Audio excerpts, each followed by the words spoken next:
Let's talk a little bit about tape diagrams. So when we're thinking about tape diagrams, let's think about length. Okay, so if I have a roll of tape and I roll it out, okay, that piece of tape that I rolled off is going to have a certain length, right?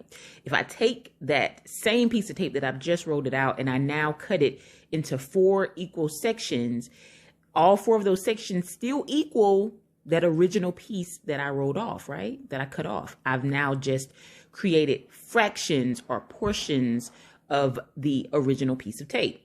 So let's keep that same thought process in mind as we look at several different examples here.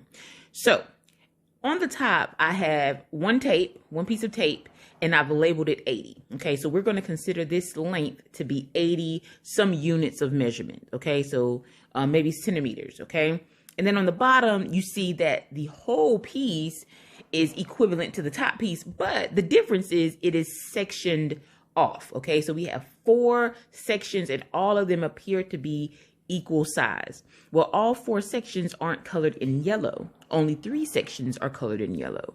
Okay, so now one thing about tape diagrams, they can represent addition, they can represent subtraction, they can represent multiplication, they can represent fractions and percents. So today we're talking a little bit about the percent representation. Okay, so we have 3 sections out of 4.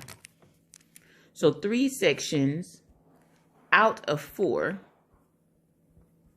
are highlighted in yellow. So let's think about what percent that could be. Okay, so I want you to think about anytime you're thinking about percent, remembering that percent means each 100 or out of 100. So we have 4 sections. So I want you to think about what number, when we multiply it by 4 or we repeatedly add it to itself 4 times, we end up with 100.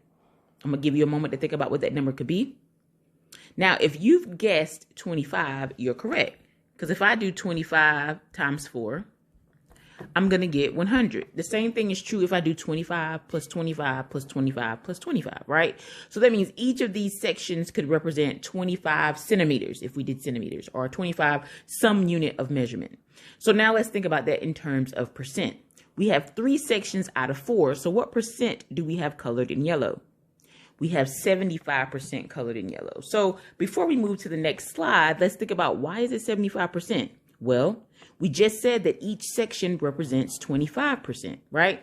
So I'm just going to draw an arrow here. So each section represents 25%. Well, we have 3 sections. So one section is 25. If I add another section to it, that's a total of 50. And then that third section, that's going to be a total of 75%.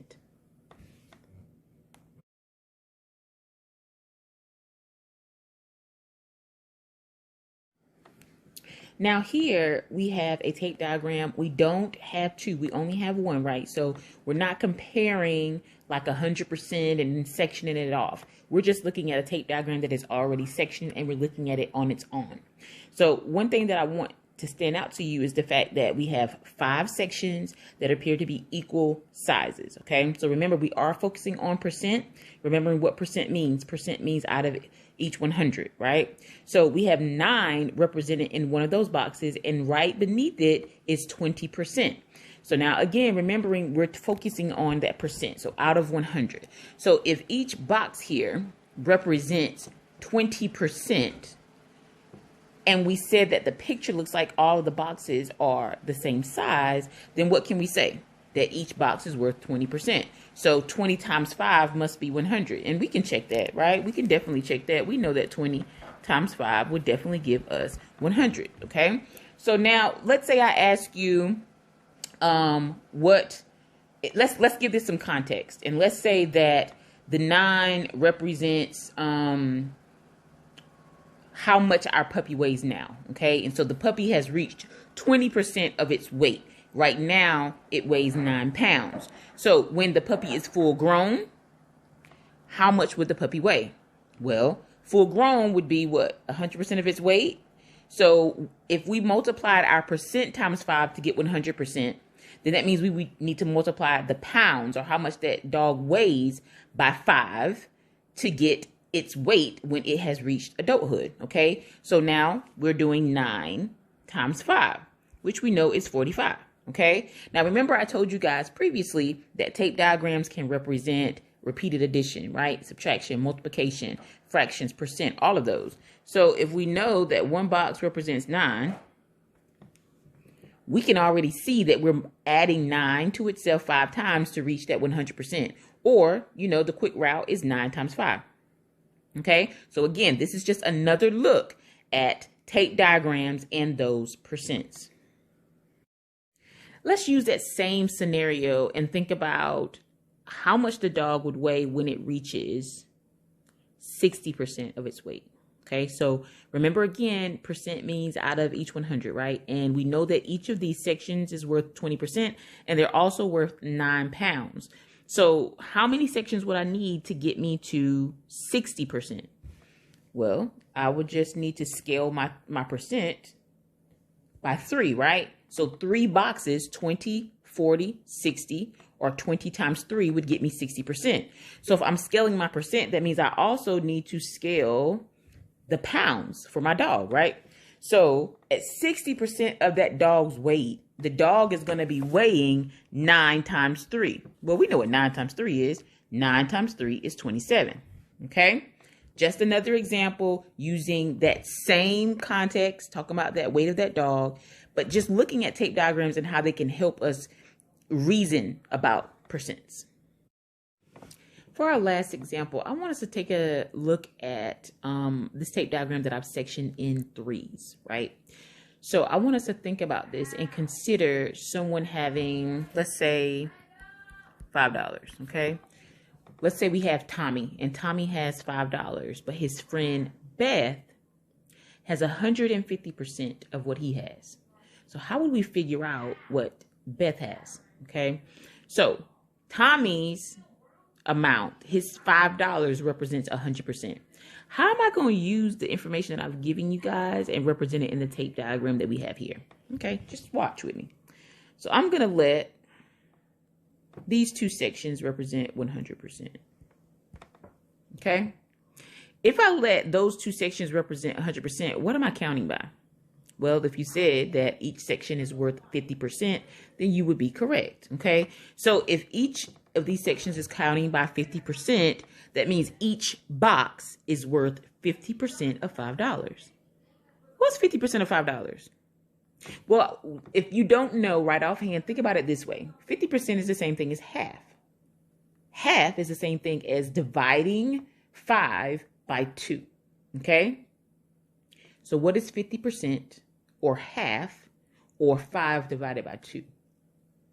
If you said $2.50, you're correct. So I'm going to put that in here. So remember, the reason why I've put it in each box is because, one, this single piece of tape, right? The single piece of tape, we've cut it into 3 sections. All 3 sections are equivalent. I've given you information and told you that 2 sections represent 100%. So we knew that we were counting by 50%. And 50% is the same thing as 1/2, right? So once we knew that 50% was the same thing as 1/2, and that's the same thing as dividing that number 5 by 2, we figured out that each section was $2.50, okay? So think about it like this. If 2 sections are 100% and 1 section is 50%, we can figure out how much Beth has by adding up the total for 3 sections. Does it make sense now why I have 3 sections? So if, did I say his name was Tyrone? Y'all, I forgot already. I am so sorry. But anyway, Tyrone has $5. Beth has 150% of what he has. So how much money does Beth have? Well, Beth has $7.50. How do I know that? Well, $2.50 times 3. Okay, 5 times 3 is 15. 2 times 3 is 6. And then I have that 1 that I'm going to add, that 7. I have 1 decimal place. So she has $7.50. We could do the same thing with repeated addition, right? And if I already know that 2.5 plus 2.5 is $5, then all I'm doing is adding the extra 2.5. So that's $5 plus 2.5. Boom, already $7.5. Okay. So all we're doing here is just using our number sense and applying that to this tape diagram. This is a strategy to help us reason about numbers in different ways. The way that we focus on today was percents, but again, we can use tape diagrams with adding, subtracting, multiplication, and also division. So we really can use tape diagrams with all of those operations. What questions do you have?